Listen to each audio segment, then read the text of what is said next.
Sapapani area Baptist Fellowship alongri angkang ki parlopon Lakhijan Baptist Mondoli along Prenipai Krehiniani Palok Arani mate Pastor Appreciation Day kepaman pon pusi nilitum phirang kepen birta nang pali.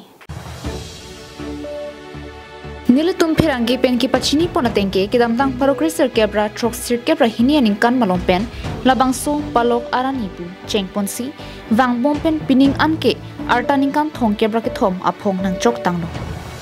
Lasun tak taksi karbing long along ta prek jam Mondoli along kepaman pon asonsi Lakhijan Baptist Mondoli along ta peman pon.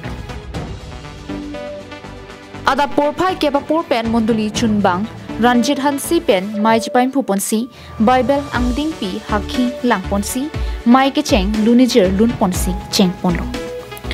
Kachupa aluhi speaker Dipu Christian English School Principal Moses Hansi Chitongdun aphan karbi pohol pen jarong pen arwak ponsi aman GP pon.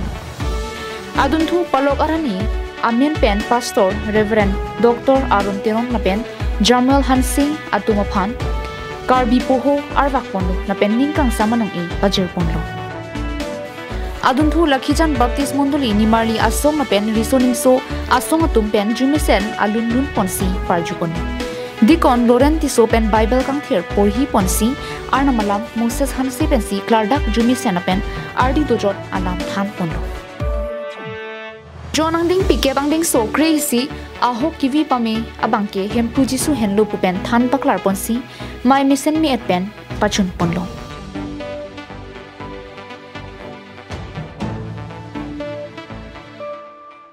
Bukajan penananterang karbing long life.